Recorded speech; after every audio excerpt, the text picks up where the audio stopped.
Today's lecture video, we shall discuss about the new education policy 2020। जैसा कि आप जानते हैं 29 जुलाई 2020 को केंद्रीय कैबिनेट के द्वारा नई शिक्षा नीति 2020 का अनुमोदन किया गया। इसके पहले 1986 में नेशनल एजुकेशन पॉलिसी आई थी और फिर एक लंबे समय के बाद अर्थात 34 साल के बाद दोबारा 2020 में नई शिक्षा नीति आती है। तो काफ़ी लंबा समय तक इंतज़ार करना पड़ा इस नई शिक्षा नीति 2020 के लिए। इस नई शिक्षा नीति 2020 का अगर हम मूल्यांकन करते हैं तो हमें सबसे पहले ये पता चलता है कि इसमें काफ़ी परिवर्तन या हम ये कह सकते हैं कि काफ़ी क्रांतिकारी सुझाव दिए गए हैं। सबसे पहले तो जरा हम समझने की कोशिश करें कि स्कूल एजुकेशन के बारे में क्या बातें कही गई हैं नई एजुकेशन पॉलिसी में। यह जो नई एजुकेशन पॉलिसी है ये कहता है कि जो स्कूल शिक्षा होगी, जो स्कूल एजुकेशन होगा, that will be based on 5+3+3+4 pattern. तो सबसे पहले तो उस पैटर्न को ही बदल दिया गया। पुरानी जो पॉलिसी थी उसमें 10+2 पैटर्न का स्कूल एजुकेशन था, लेकिन अब नई शिक्षा पॉलिसी में, न्यू एजुकेशन पॉलिसी में जो हमारा पैटर्न है स्कूल एजुकेशन के लिए वह है 5+3+3+4। इसका अर्थ ये हुआ कि 5 साल तक, शुरू के जो 5 साल का एजुकेशन होगा उसे प्राइमरी एजुकेशन कहा जाएगा। उसके बाद के जो 3 साल हैं वह प्रिपरेटरी स्टेज कहा जाएगा। उसके बाद के जो 3 साल हैं उसे मिडिल स्टेज कहा जाएगा और जो आखिरी के 4 वर्ष हैं उसे सेकेंडरी एजुकेशन कहा जाएगा। तो इस प्रकार से एक नए पैटर्न की सिफारिश की गई है नई शिक्षा नीति में और इस पैटर्न को अब 5+3+3+4 के नाम से जाना जाएगा। जो दूसरा महत्वपूर्ण सुझाव है इस नई शिक्षा नीति में वह भाषा से संबंधित है। इस पॉलिसी में, इस एजुकेशन पॉलिसी में ये प्रावधान किया गया है कि up to class 5th the language और the instruction of language shall be mother tongue. तो 5वीं कक्षा तक की जो पढ़ाई होगी वह मदर टंग या स्थानीय भाषा में होगी। इसके अलावा एक बात और कही गई है कि स्कूल एजुकेशन में 6ठी कक्षा से वोकेशनल स्टडी या जो व्यावसायिक शिक्षा है उसको भी इंट्रोड्यूस किया गया है। तो ये एक व्यवहारिक सुझाव है इस नई शिक्षा नीति में, क्योंकि हमने ये देखा है कि हमारा जो एजुकेशन सिस्टम है ये कम्प्लीटली परीक्षा याद करना और परीक्षा, 2 चीज़ पे ही आधारित है। याद करना, रटना और परीक्षा देना, अंक प्राप्त करना। इससे कुछ अलग हट करके इस नई एजुकेशन पॉलिसी में कुछ ऐसे स्टेप्स लिए गए हैं जो शायद हमारे एजुकेशन सिस्टम का जो मूल है या उसका जो बेसिक फंडामेंटल्स है उसमें काफ़ी परिवर्तन करें। तो इस प्रकार से अब नई एजुकेशन पॉलिसी में यह कोशिश की जा रही है कि छात्रों को थ्योरी के साथ साथ उन्हें प्रैक्टिकल का भी अनुभव हो, उन्हें व्यवहारिक ज्ञान की भी प्राप्ति हो। इसलिए ये जो व्यावसायिक शिक्षा को इंट्रोड्यूस किया गया है इससे बच्चों में काम के प्रति एक लगाव होगा और इसलिए trades like plumbing, carpentry, painting, mechanics, इन सभी का एक प्रैक्टिकल अनुभव छात्रों को दिया जाएगा स्कूल एजुकेशन में। और एक जो महत्वपूर्ण सुझाव दिया गया है इस नई शिक्षा नीति में वह है कि all the schools and colleges will have the same subjects and the same syllabus across the whole country. पूरे देश में एक सिलेबस होगा स्कूल एजुकेशन का। तो अब तक तो हर राज्य को ये ऑथराइज किया गया था कि वो अपने अपने सुविधानुसार अपने कार्यक्रम या अपने पाठ्यक्रम को तैयार करते थे, लेकिन अब जो स्कूल एजुकेशन होगा, देश के जितने भी स्कूल हैं सभी स्कूलों में एक ही सिलेबस को लागू किया जाएगा। और एक और जो सबसे क्रांतिकारी परिवर्तन इस नई नीति में, नई शिक्षा नीति में की गई है वह है the doing away of the streams. तो इस प्रकार जब बच्चा, पहले ये होता था कि जब 11वीं में जाता था इंटरमीडिएट में तो उसे एक विकल्प दिया जाता था कि वो या तो आर्ट्स में जाए, कॉमर्स में जाए या साइंस में जाए, लेकिन अब इस तरह का ये जो स्ट्रीमिंग सिस्टम था इसे समाप्त कर दिया गया है। छात्रों को ये पूरी छूट होगी कि वे किसी भी विषय पे अपने मनपसंद का कोई भी विषय पढ़ सकते हैं। अर्थात अब अगर कोई छात्र चाहे तो वह फिजिक्स के साथ साइकोलॉजी को भी पढ़ सकता है, या केमिस्ट्री के साथ हिस्ट्री को भी पढ़ सकता है। अब उसके मन, उसकी इच्छा के अनुसार या उसका जिस विषय में इंटरेस्ट है वह अपने मनपसंद का विषय चुन सकेगा। पहले ऐसा नहीं था। पहले छात्रों को ये कहा जाता था कि वो या तो आर्ट्स पढ़े, कॉमर्स पढ़े या साइंस पढ़े, और जो विद्यार्थी आर्ट्स में पढ़ता था वो साइंस का कोई विषय नहीं पढ़ सकता था, जो कॉमर्स में एडमिशन लेता था वह आर्ट्स का कोई विषय नहीं पढ़ पाता था। इस चीज़ को समाप्त कर दिया गया है और अब बिल्कुल एक ओपन फील्ड कर दिया गया है कि कोई भी स्टूडेंट अपने मनपसंद का कोई भी सब्जेक्ट पढ़ सकता है। So there shall be no streaming, ये जो स्ट्रीमिंग हुआ करता था उसे समाप्त कर दिया गया है। तो ये तो बात रही स्कूल एजुकेशन के बारे में। Now let us come to higher education, कि हायर एजुकेशन में किस तरह का परिवर्तन किया गया है इसे हम समझने की कोशिश करते हैं। तो जो सबसे स्ट्राइकिंग या सबसे इम्पोर्टेंट परिवर्तन इस नई शिक्षा नीति में की गई है वह है the multidisciplinary in the higher education system.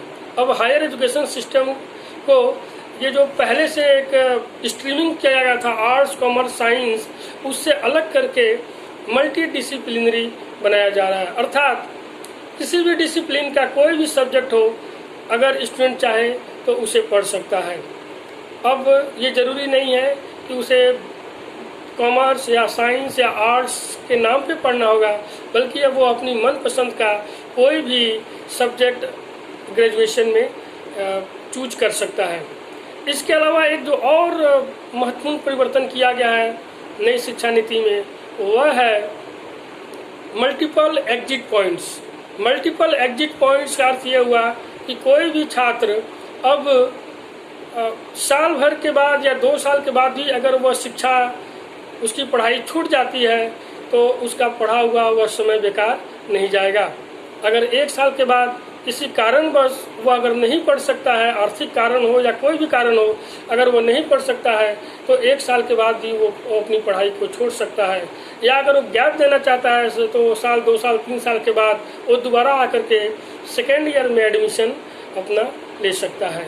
तो इस प्रकार से अगर कोई छात्र 1 साल भी पढ़ करके अगर छोड़ देता है तो भी उसे एक सर्टिफिकेट दिया जाएगा कि उसने सर्टिफिकेट किया, उसका बिल्कुल वो साल बेकार नहीं जाएगा।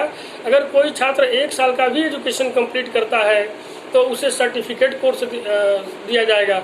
अगर 2 साल तक वो कंप्लीट करता है तो उसे डिप्लोमा दी जाएगी, और अगर 3 साल तक वो कंप्लीट कर लेता है तो उसे डिग्री दी जाएगी। तो डिग्री अब पहले की तरह नहीं है कि डिग्री पाने के लिए 3 साल कंप्लीट करना पड़ेगा। पहले ऐसा होता था कि कोई छात्र अगर 2 साल पढ़ लिया और तीसरे साल में किसी कारणवश नहीं पढ़ पाया तो उसके 2 साल बेकार हो जाते थे, उसे कुछ नहीं मिलता था। लेकिन अब ऐसा नहीं है। अब अगर 2 साल के बाद कोई छात्र अपनी पढ़ाई छोड़ता है या किसी कारणवश अपनी पढ़ाई जारी नहीं रख सकता तो उसे डिप्लोमा दिया जाएगा। यानी उसकी जो 2 साल की मेहनत है, उसका 2 साल का जो प्रयास है वो बेकार नहीं जाएगा। उसे डिग्री भले न मिले लेकिन उसे डिप्लोमा दी जाएगी। इसी तरह से अगर 1 साल के बाद ही कोई छात्र अगर पढ़ाई छोड़ देता है या आगे की पढ़ाई नहीं जारी रख सकता है तो उसे सर्टिफिकेट दिया जाएगा, और 3 साल अगर वो कंप्लीट कर लेता है तो उसे डिग्री दी जाएगी। इसके अलावा अगर 4 साल कोई पढ़ता है तो उसे डिग्री विथ रिसर्च, तो ये एक नया नोमेनक्लेचर है जो पहले नहीं था कि 4 साल की एजुकेशन कंप्लीट करने के बाद जो डिग्री मिलेगी उसका नाम होगा डिग्री विथ रिसर्च। तो जिसे आगे की पढ़ाई करना हो, रिसर्च में जाना हो या हायर एजुकेशन में जाना हो तो वो लोग डिग्री विथ रिसर्च के लिए जा सकते हैं। बाकी जिन्हें नौकरी करना है, जिन्हें अपनी प्रोफेशन में जाना है, वह 3 साल का कोर्स करने के बाद भी जा सकते हैं। और एक महत्वपूर्ण सुझाव दिया गया है नई एजुकेशन पॉलिसी में, वह है the scrapping of MPhil programme. तो एमफिल की जो डिग्री या एमफिल का जो प्रोग्राम होता था उसे समाप्त कर दिया गया है। अब देश के किसी भी यूनिवर्सिटी में एमफिल का कोर्स नहीं कराया जाएगा।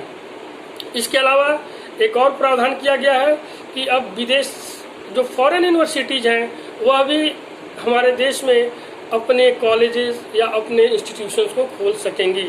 तो विदेशों की जो भी टॉप यूनिवर्सिटीज़ हैं उनको इस बात की अनुमति दी जाएगी कि वो भारत में भी अपनी शाखाओं को खोलें।